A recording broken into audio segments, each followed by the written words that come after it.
You will need one T9 screwdriver. Can be bought at Radio Shack, $5. One roll of electrical tape, also bought at Radio Shack, $2. One tube of thermal or silicon-based thermal paste or silicon-based heatsink, $3 at Radio Shack, and 8 cents in pennies. Today we are going to show you how to fix your Red Ring of Death. Permanently. Permanently. As you can see here, we've already started taking the Xbox apart, and if you turn it on,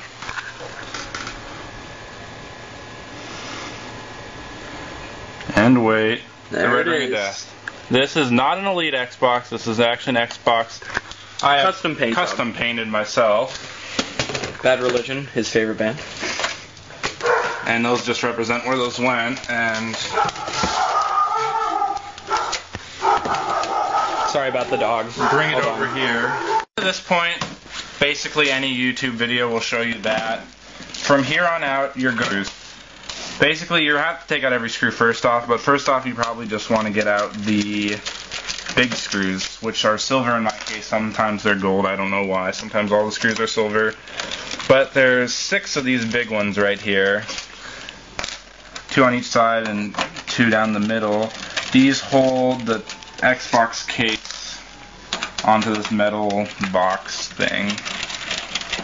And we will take these off.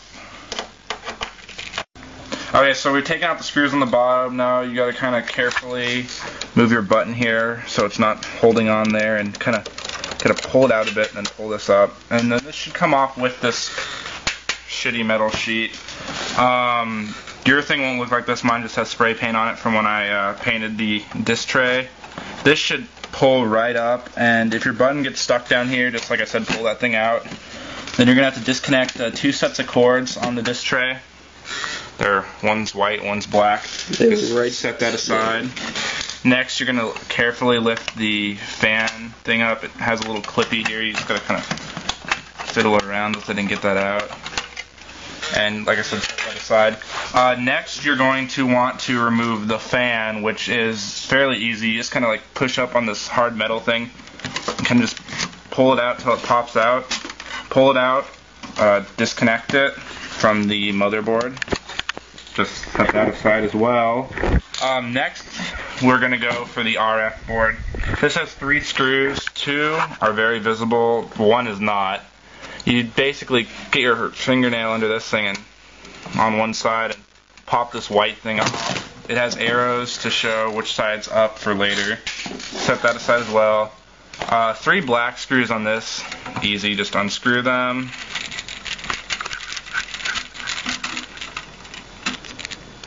And you set those aside. Don't lose any of these screws because, especially the black ones, the Xbox won't work unless all the black screws are in. It senses them, especially on the X clamps. Then, once you've got all those screws out, it just pops out. It's just plugged in there, real simple like that. Carefully set that aside. Then we are going to flip it upside down and remove every screw on the bottom. I'd suggest starting with the X-clamps ones, even though I haven't.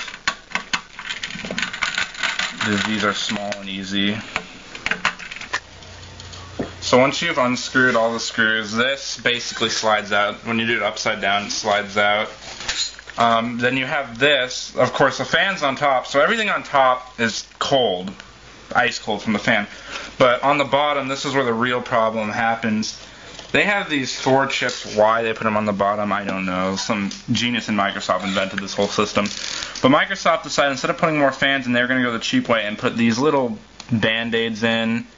They're called heat pads or thermal pads. Basically, they're supposed to suck the heat out of these 4 chips. And this is actually your fatal system hardware failure thing. You can just keep these if you want, throw them aside. Then this is where we have our wonderful electrical tape and 8 pennies. Microsoft could have fixed their problem for 8 cents, but instead they went with these thick, nasty Band-Aids. So we got our pennies, and we got our electrical tape. Now, I took the personal pleasure of pre-wrapping my stacks of pennies to speed up the video. But basically, I mean, it's simple. I think you can figure that out on yourself. You take 2 pennies, do a wrap around one way, do a wrap around the other, make sure it's all closed off perfect, like this little square here. Perfectly closed off, no electricity going through, cringe all these little corners up. Perfect, right? Yeah, great. So, you might want to get all that sticky crap that was on there off from the thermal pads. You might have some, you might not, I don't know. But now that those are very clean, beautiful looking chips, whatever they do. Beautiful. That's when you need this.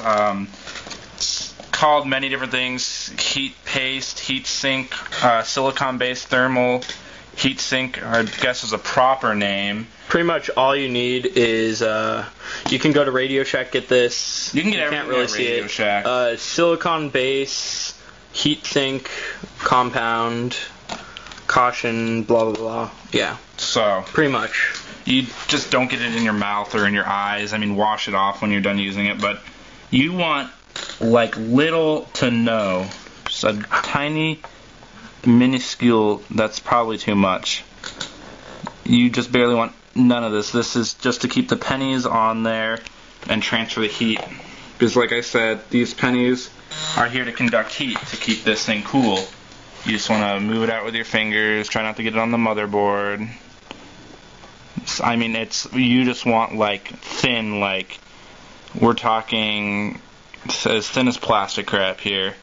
Just enough to get them to stick. Now, this will never dry, so you don't have to worry about that. Like, wipe it on a paper towel. I mean, don't be like me wiping it on the bottom of your couch. But ew.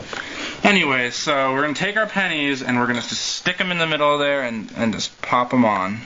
Press down. Lightly, don't break the motherboard. Get them to stick on there. They might not stick. You might need a little bit more, but usually you don't need much to get these babies to stick. And so, this thing's tilting around here.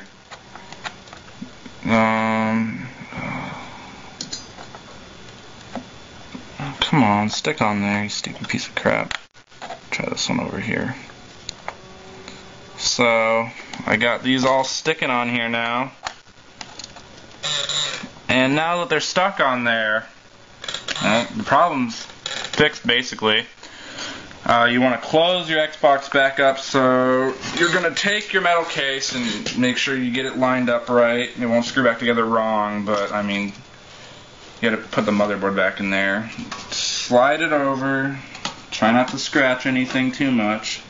The pennies will slide around, so this is the hard part where you got to make sure they're in place. Once you get this clamped on there, there's not going to be a problem. They're going to be tied up against the top of this thing, but until it's clamped safely down, you want to be kind of gentle.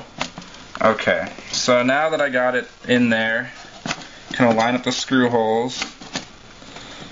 You don't want to strip any of your screws. Okay, this part is very important.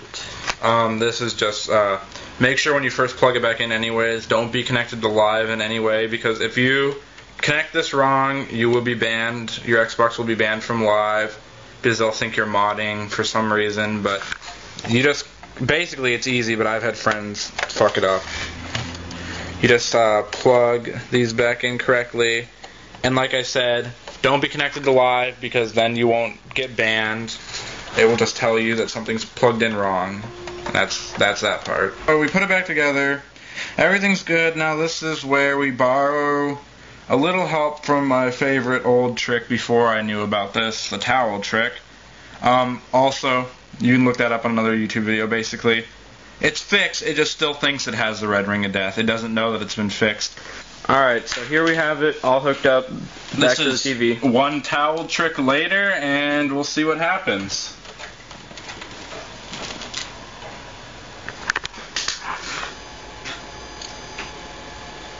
As you can see, it's working perfectly again. And it works perfectly fine. I've done this on a few Xboxes